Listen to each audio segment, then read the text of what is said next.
Hello everyone, welcome back to Introducing the Creative Industries. We're now on our week 16 already. And following up on our discussion about South Korea, Japan, and also the cultural and creative parks in Taiwan, we are going to discuss CCIs in Asia using different case studies and examples a little bit more. So as you saw already that this week we are going to discuss a little bit more about Japan, and then also we're going to cover Thailand. Thailand is actually a really interesting example because back in around the year of 2000, that Thailand was actually one of the leading example in Asia which came up with a more strategic plan developing their creative economies. Kind of like pioneering, especially in the field of design.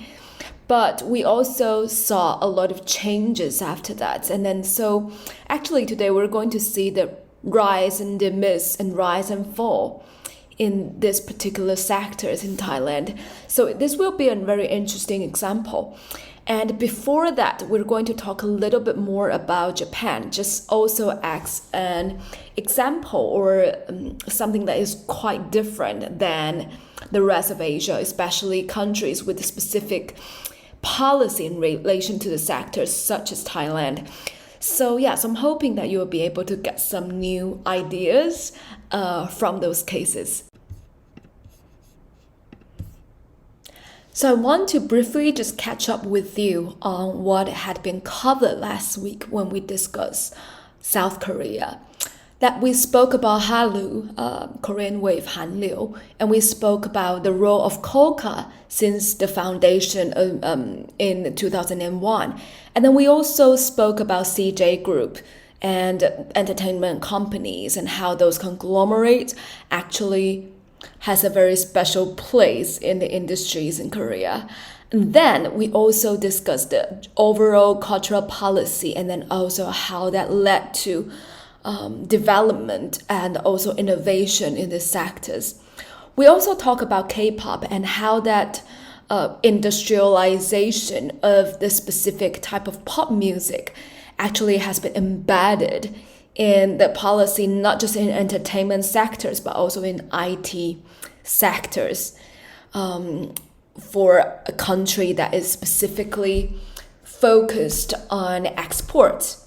Then we also mentioned a little bit about Cool Japan and how that the mentality and policy making in Japan is completely different than what happened in Korea, even though these two countries are close to one another, and then they both were seen at some point, maybe in a different period of time, that they were leading the entertainment industry in Asia. So today I want to tell you a little bit more about Cool Japan from the aspect of policy narratives. So in terms of the governance of Cool Japan, last week we actually mentioned a little bit that how that there was no, and actually till now there is still no single governmental institution that plans and implements a coherent cultural policy.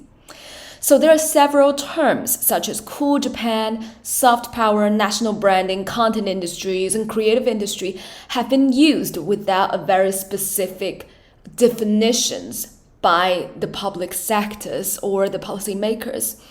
So that there have always been many ministries and government agencies involved, such as Agency for Culture, Ministry of Foreign Affairs, Ministry of Economy, Trade and Industry, MATI, which we will come back to a little bit later, and then also Ministry of Public Management, Home Affairs, Post and Telecommunications, and Cabinet Office. So there has been so many different agencies and ministries that all kind of cover affairs in relation to culture. And so what we've seen specifically in Japan is that content is considered as a commodity, and the concern is developing international distribution channels, including digital platforms generated by advancing IT to circulate content. So even though that there has been this concern, but because that there has no serious attempt has been made to develop international distribution channels, so which are controlled by the US center global conglomerates. So one way to look at how Japanese content industry work is that they do not rely on the US center global conglomerates, but at the same time, they don't specifically rely on the public sector for certain input to innovate or to create that distribution channels for them. As we mentioned, that Japanese content industries are skeptical of the state's ability to promote the export of media, cultural products, partly because that Japanese media industries developed due to creators and corporations' great efforts alone, without government help in the post-war era. So a great example to illustrate this kind of development and company would be Studio Ghibli. And I'm sure that a lot of you are familiar with the animation work and then over the years by the studio. And so they have been developing their work, relying on their own creativity, of course, to begin with, and then also the structure of the studio gradually built, and then investment, of course, that from some of the other parties, and then also the distribution channel, which they gradually come up with. Working with some transnational companies as well, of course, as well. But this process can be seen as one of the examples that illustrate how that Japanese content industry kind of thrive and then also figure their way out. What we can see about the public sectors, including METI's involvement, would be that they have proposed easing the granting of long-stay visas to overseas creators as part of Cool Japan. So this seems minor, but actually is very important because they are helping the talent to be able to migrate to Japan easily, or in an easier way. During the period of time of 2010 to 2014, this work specifically for the industry. And one of the most important recommendations is to promote immigration of creative industry professionals. So what we can see is that the post-war absence of cultural policy actually kind of, in a way, strange way, created some room for the public sectors to see the bigger pictures in terms of the whole environment and how that they could get in to, make some difference. Although that's established on a structure that has been built specifically by the conglomerates and then also the content industries on their own. And so for this figure that will be able to see METI's involvement in different kind of way. So we see that there is an organization chart which highlighted that the creative industries divisions under METI. So we see that there is creative industry division, which under it that you see Cool Japan Advisory Council, Cool Japan Promotion Office, and Cool Japan Fund. And then also we see Creative Tokyo Forum also under METI, and then also Traditional Craft Industry Office and so on. Creative Industry Internationalization Committee. So indeed, that there has been organizations gradually in place to promote the content industries. However, that the industry has, the infrastructures of it has been formed alongside or even prior to the establishment of these sectors, of these offices. So in terms of policy narratives in Japanese content industry, evidence has always been really important. So the policymakers base this assumption on a range of evidence, including firstly, the creative branding of Japan by foreign countries. Secondly, the general popularity of Japanese cultural products. And then also thirdly, the small market share enjoyed by Japan in this global cultural economy. So this evidence, when you think about it, they've already existed prior to the policies makers are doing more to form these narratives. So the Cool Japan initiatives conducted a survey on the creative status of Japan, in which 36% of the respondents judged Japan to be the most creative country. This research prompted policymakers to categorize Japan as the most creative country in the world. So the branding came from observation, and this observation led to searching for evidence. And then there have been assumptions of that, and then the policymakers basically built their policy on top of the evidence. So about that creative status and the survey that we just mentioned, conducted in 2014, that you'll be able to see that the people that fill in the survey in both in France, UK, and Germany all considered Japan as the most or more creative country compared to the rest. Interestingly, the USA see themselves as the most creative, way more than other countries, which is probably something that is not too difficult to imagine. And also we see that Japan sees the USA a little bit more creative than themselves as well. But you can see this kind of preference from the European countries about Japan. And I think that we could think back to how Pokemon has become a global success and kind of like global phenomenon. Pokemon become really popular. I mean, the game, which involved the development of augmented reality and so on. So there's new technology that allows GPS, and then creating kind of like another space that we're in, so that we'll be able to catch some Pokemon. So when that became really popular, I was actually in UK. So the UK has the game released a little bit earlier than Taiwan, and then people were crazy about it as well in London. And then so indeed there has been certain attraction to Japanese culture, especially Japanese popular culture, that existed already prior to the policymakers wanted to do anything. And this is something that is quite interesting about the development in Japan that we always refer to. So in terms of the policy narratives, that the second source of the evidence is largely anecdotal. So policy narratives have highlighted the international success of a few products. So there have been kind of like token and special cases which have always been emphasized on, including Pokemon, Hello Kitty, and Japanese weekly manga. Those are the cases that were referred to the most.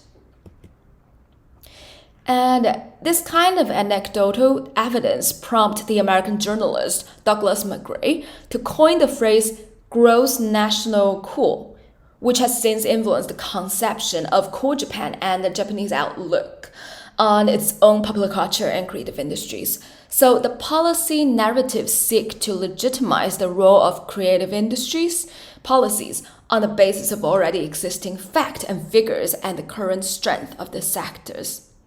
This is something that is quite unique and special in Japan, even though that policymakers everywhere would definitely like to see the evidence and the basis of the existing facts and figures.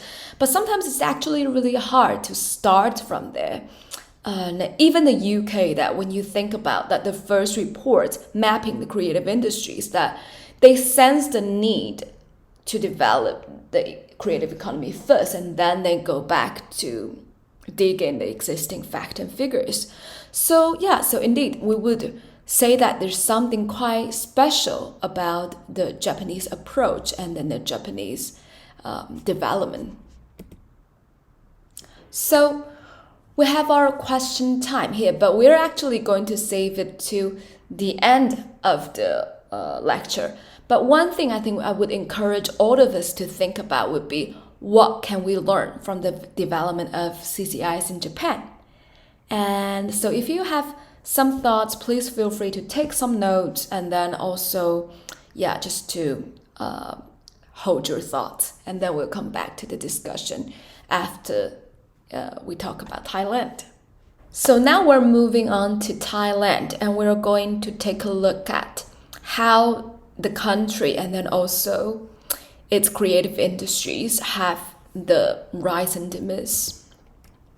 So Thailand, as we probably know already, that it has a heavily export-dependent nature of its economy.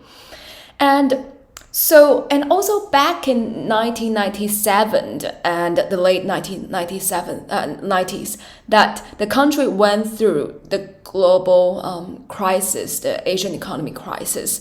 So the policymakers after that were looking for ways to prevent the recurrence of major economic slumps as they experienced so. And also to lesser extent that 2008, they had gone through another global economic crisis too. So in part, continued political instability since the coup in 2006 also made the search for ways to stabilize the economy even more urgent. So there has been this constant effort that the policymakers in Thailand would prioritize stabilizing the economy more than probably everything, because there has just been a lot of uncertainties. So creative industry policies from now on, that we might use CIP just to, as abbreviation, in Thailand was seen as a device for a promising and sustainable economy since day one. So when we talk about these economic considerations, they were at the heart of CIPs and provided the major driving force behind the rise of CIPs in Thailand. So now I would actually like to show you a video of Creative Thailand. I think now that we know that there has been a lot of initiatives globally, we've heard about Creative UK, we heard about Creative, Cardiff, that, specific city, which is the capital city of Wales. And then we've also heard about Creative Taiwan, Cool Japan, Cool Britannia. So there has been so many different kind of initiatives, but I would like to show you that how Creative Thailand introduced Thailand and to aiming at like the rest of the world. So we can kind of get the sense of that, how they tell their own story, and then also after we come back, that we can say a bit more about that, how it has developed afterwards, and then how some of those efforts were carried out, and then how we can also assess that how well it does. So now that let's have a look at this short video about Creative Thailand. Thai style solution. Spirit of the art. Thai artists and designers are celebrated as boundary-pushing visionaries, yet remain artisans at heart. Art creation is ingrained in the country's culture. Now some emerging Thai designers and artists are bringing this spirit to the international art scene. Discerning collectors have commissioned Thai artists and designers to create bespoke pieces for their private residences, luxury hotels, even super yachts. The country's cultural resources are a key to defining the new art movement in Thailand, from the exceptional materials to extraordinary craftsmanship. There's no denying that Thailand is undergoing the renaissance of contemporary arts and design. The collectors are searching for new hidden gems, drawing the global spotlight to the country's art and design scene.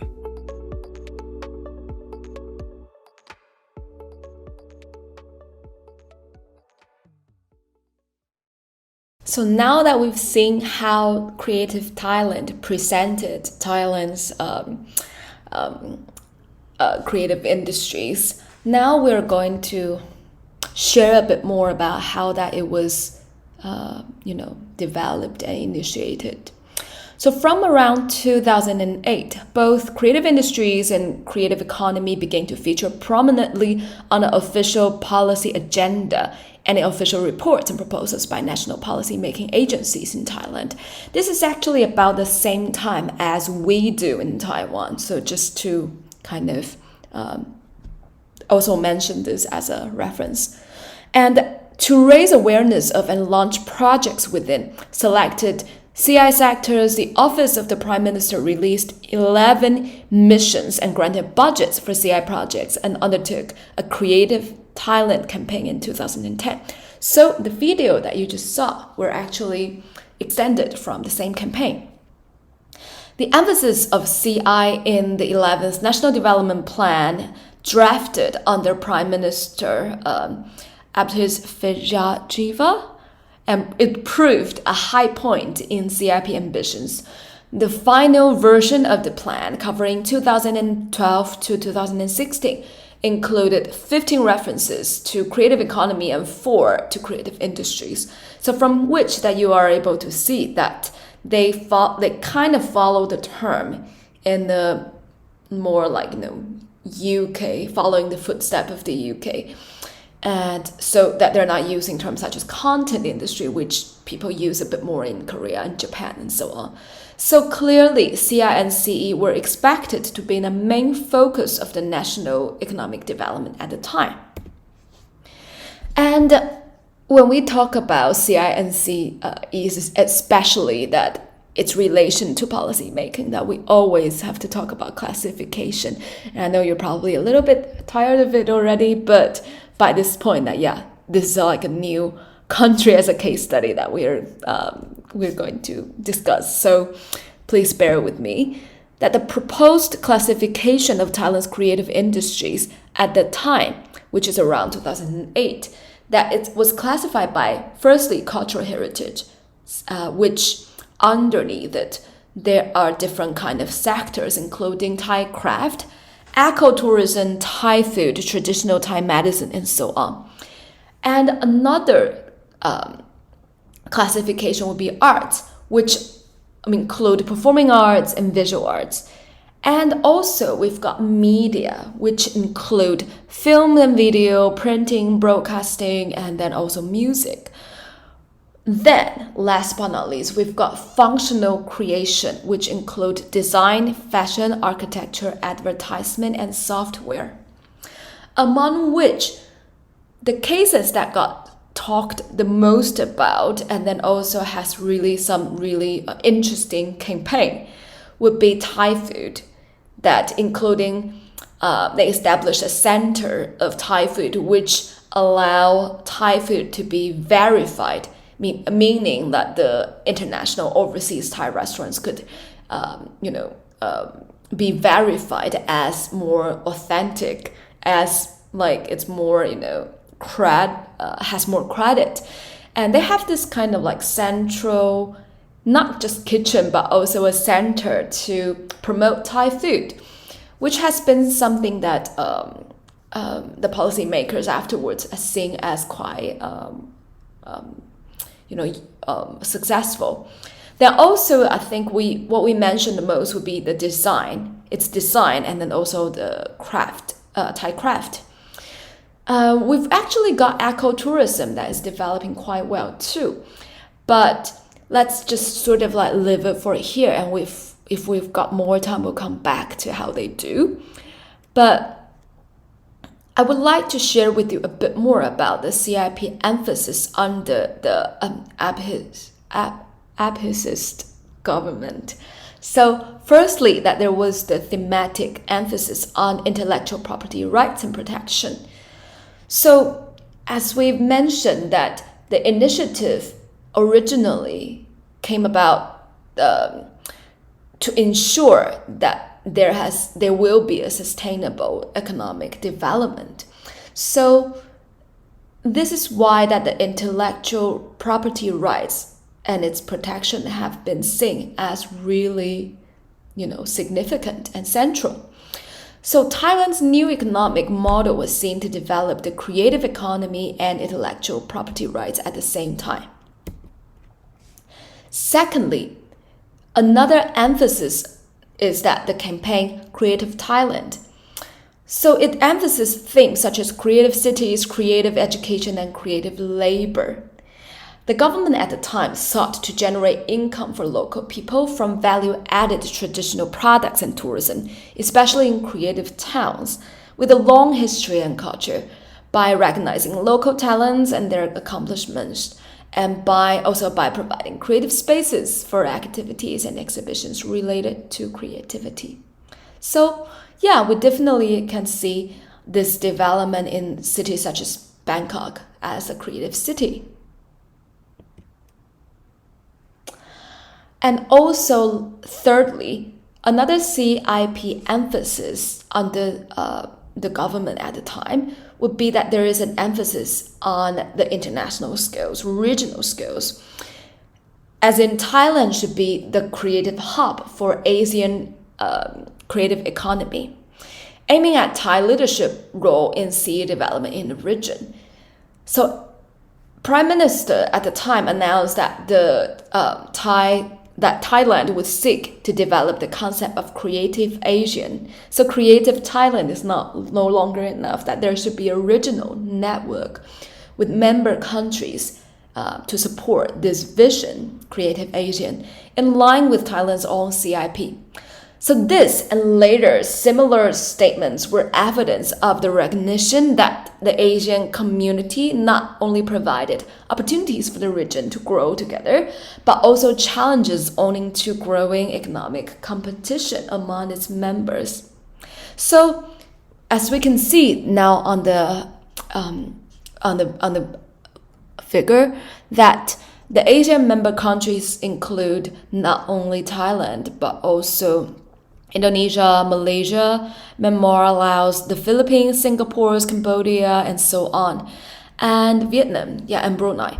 So these are the countries that come together to form kind of like a network to promote its creative industry. But when you think about it, that yes, there is indeed advantage when it comes to having the network, but also that there is always these questions about who is actually leading and has a greater voice. And even till today, that when we look at the Asian network, well, actually there is Asian music festivals and so on, we can still see that Thailand play a pretty central role to it. And this might be a result from the CIP emphasis at the time. So, another thing we can look at, which is the politics and the policy, how they interact with each other and how do they have this interplay. And we can see that the ambitious CIP agenda of the government was fundamentally challenged by political change and instability, unfortunately. So firstly, that the first and the newly elected government, which came into power after the election in 2011, vowed to continue CI policy making. So in a way, it's supposed to be like a really good thing, isn't it? But the unexpected military coup led by General Pramath in May 2014 caused the suspension of ongoing CIP projects. So the special budget was put on hold. Finally, that what we can see is that all the CIP initiatives were officially revoked in November 2015. Instead, the military government announced the launch of the digital economy as the new economic development model for Thailand. So Thailand, which, however, subsumed some CI sectors under its new umbrella. So I would like to introduce you the literature that look back to the development historically, economically in Thailand, politically, of course, as well. and then focus on the problems in the CIP and how that they have been challenged. So the first problem that was identified would include that the status of CIP within the government's overall political agenda remained pretty uncertain throughout. So while there was a clear emphasis on the links between CI sectors and economic development, their unexpected economic contribution was never clearly spelled out, and it remained unclear how CIP would be linked to other planks of the economic policy. This is actually something that is quite common when you think about policy making in CIs. Because creative industries and creative economies are new concept, and a lot of the countries borrowed it from the UK or the Commonwealth nations. And then to be able to implement it, to be able to land those policies in their own regions and countries, it actually really does take time to figure out what the infrastructures should be in place and then how those policies will relate to other existing industries and sectors, and also, within the greater economic picture. So this is actually not a standalone problem that Thailand has, but partly because that how fast and then also effective that the policies were implemented in the first place. Indeed, the link between the CIs and other economic policies were questioned. As a consequence that there was a discrepancy between the government's policy ambitions as expressed in public statements, which have always been positive and also ambitious, but with operation action on the CI sectors, there has been certain, gap and discrepancy. So the example that we can illustrate this kind of discrepancy could be that, the newly elected government that came to power after July 2011 that we just mentioned, that Thailand Creative Economy Agency, TCEA, was established, and also a project, Thailand 2020, Connecting Thailand to the World, that should promote the country's logistics systems in order to become the hub of delivery. So it is interesting that because the delivery or logistics systems was definitely not in the classifications which we just kind of walked through, but somehow does it make sense that this was included? It might have, because an increased logistics system could also promote, the commerce of various different sectors as within the CIs as defined. But what we can see is that the construction of high-speed rail system and then also SME support and development has become kind of like the center of TCEA's initiatives. So apart from this kind of changing schemes and also shifting directions that may take place, another problem that we commonly see in Thai experience is that the impression that CIP was little more than an add-on was reinforced by the fact that TCEA only had a small number of staff, unlikely to be able to develop and drive a major policy agenda. So apart from TCEA was constantly understaffed, another problem that was commonly identified was that there was an additional narrowing in the sense that CI policy making became tightly focused on ideas stressing primarily the economic value creation aspects of CIs to the virtual exclusion of any other ambitions. So other economic aspects of CI, such as creative labor, education, and training for human capital, and creativity management was hardly addressed, and non-economic aspects of CIPs were virtually abandoned. So when we look back on maybe 2008 to 2011, it wasn't necessarily the case, isn't it? as there are certain different sectors or ideas, we're all having a very special and important place when we think about how they promote local tourism, how they promote the education and so on. But it's gradually becoming a lot more economic value creation focused. And it could actually get worse from here because, as we knew already, that in 2014, the military government has came into power. The coming into power of a military government spelled the demise of CI and CEs as guiding concept for economic policy. In a new Prime Minister's 23-page policy statement, it addressed to the National Legislative Assembly. The term creative economy was mentioned only once as a sub-item of the economic plan.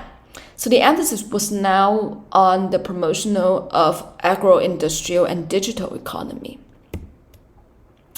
And however, I would like to maybe encourage you to think a little bit more and beyond about how the terms, it might disappear, but would that be certain policy that are relevant to development of the sectors that existed themselves. For example, that the UK right now, the policy actually seldom discuss specific sectors. Well, it does discuss specific sectors. Let me reframe this. It has a more of a focus on creative clusters. So clusters are decided by locations. And then in the clusters, there might be various different industries which are interrelated. So it's the development no longer came down to specific industries.